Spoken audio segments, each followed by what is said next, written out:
Everyone, this is Intern Liz.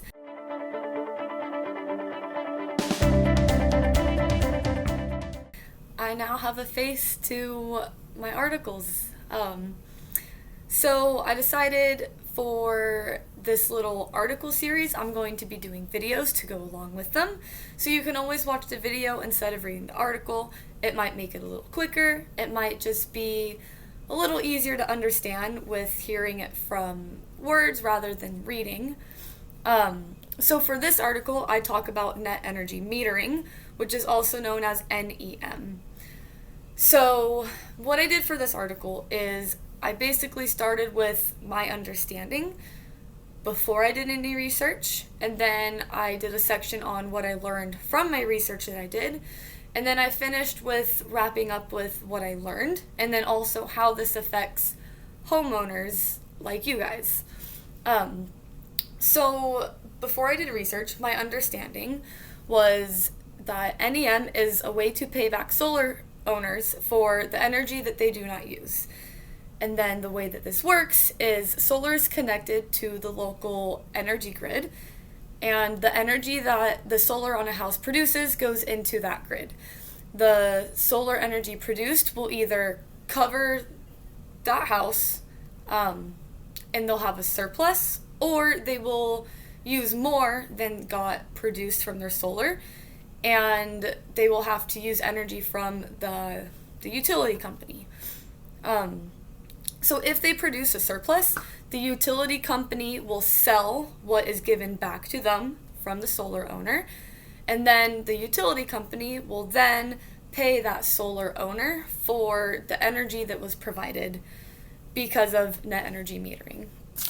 So for my research part, I learned that I was pretty on point with it, but there was also a lot more to it that I did not know. So to get this information, I reviewed 3 articles. 2 of them were just from other websites like Energy Sage, and then one of the articles was from the government, but I decided that I'm probably not interpreting that one the best. So that's when I went to some of the easier articles. And then I also watched 4 videos, because videos always give you a nice understanding with it. So I learned that this NEM program is actually NEM 2.0. There was NEM 1.0 before this, but we are now currently in the updated version. I got to learn that this only qualifies for PG&E, SCE, and SDG&E customers. And also within those areas, or those utility companies, NEM 2.0 only kicks in after 5% of the utility customers have gone solar. So if less than 5% of the utility customers are doing solar, less than 5%, then they are still in the NEM 1.0 rules, which are slightly different, but for this article I am covering only the newest one, 2.0. So I learned that this is not just solar that gets covered. It does cover all forms of clean energy. Solar is just the most common because it is the easiest to access as a homeowner. So it does all other forms of clean energy, which I think was pretty cool. So the research did just reassure that it allows the producers of the energy to get paid. I learned that it is at the retail rate in bill credits. So you don't necessarily get paid, but what happens is on your bill, instead of a charge, you get a credit for your surplus that gets produced. And what it means by the retail rate is like the peak and off-peak system. So during peak hours, it's more expensive to use electricity, which means when your solar that you're producing and giving out to the grid is being used, you gain that extra charge because they are charging more. And then during the off-peak hours, they are getting paid a little less for the energy that they are selling, which means you get paid a little less because they match the retail rate for what they give you back in credits. I also found that you are charged on a yearly basis. So it's not month to month like most energy payers are used to. It's all added up, all the surplus and minuses, the addition, it's all evened out, and then at the end you either pay or you do not have to pay. If you do have to pay, it's typically a really low amount because of all the months that you did produce more than you used. I also learned that there are some set charges involved. So there's a non-bypassable charge that's fixed for each kilowatt hour. So every kilowatt hour that is produced, you do have to pay, it's like 2 to 3 cents. So not a big amount. It's just a fixed charge that you cannot get your credits back for. And then there is also a one-time interconnection fee for when they are hooking up the solar system and getting it connected to the grid. Let's see. Another thing was if you go into NEM 2.0 now, you will not lose any of the benefits for 20 years because of grandfathering. So that means in a year or two, when they do change NEM and upgrade it to the NEM 3.0, when they do decrease the benefits, because we're predicting that the benefits will go down for the homeowners and get better for the utility company, your benefits won't go down because you enrolled during the NEM 2.0 system, and grandfathering keeps you in there for 20 years.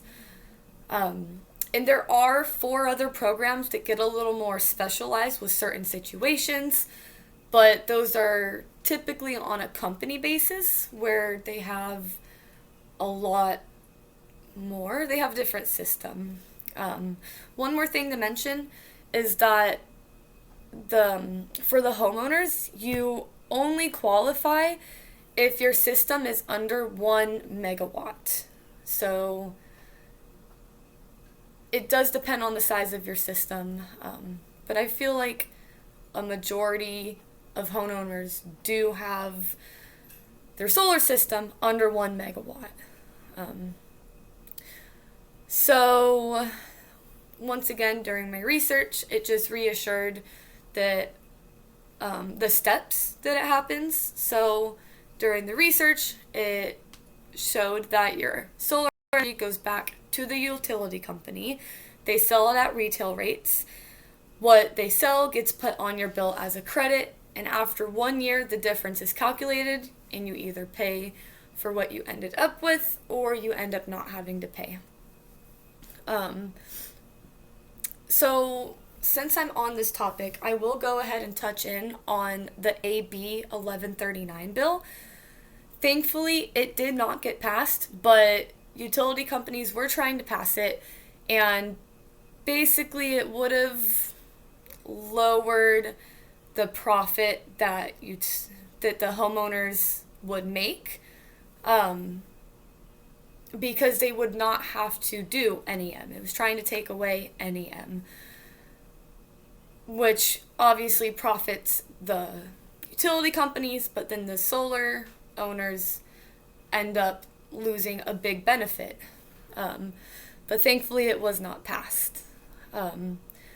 So I did end up learning a lot with my research. I learned that there's fixed charges. I learned that there's a certain size of the system.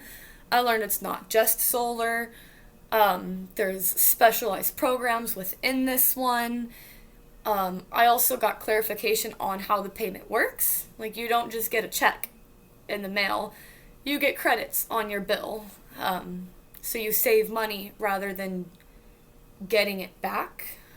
You're basically just saving money. So the way this affects you guys is if you get a solar system, well, you can see if you qualify for the NEM program. and it will just save you that much more money. You can save hundreds over the entire year because it is a yearly bill. You could end up saving so much because you're giving energy out to your neighbors and people to use, the people around you, and then you pay the one-time payment for the solar system that lasts 20 plus years, like 25 or more years. And then you just continue to get the benefits of saving. And if you have that surplus, you just save even more because it's energy that you are not having to buy from the utility company. So I hope you guys enjoyed the video. Let me know if you did so I can keep doing more videos. I also hope I got to teach you guys or do some clarification on NEM. If you have any further comments or questions, you could let us know on our Facebook page, which is the Sustainable Energy Group on Facebook. Because since I manage that, I will be able to see all the comments and questions. So let me know what you guys think. I hope you enjoyed this as much as I did, and thank you for being here.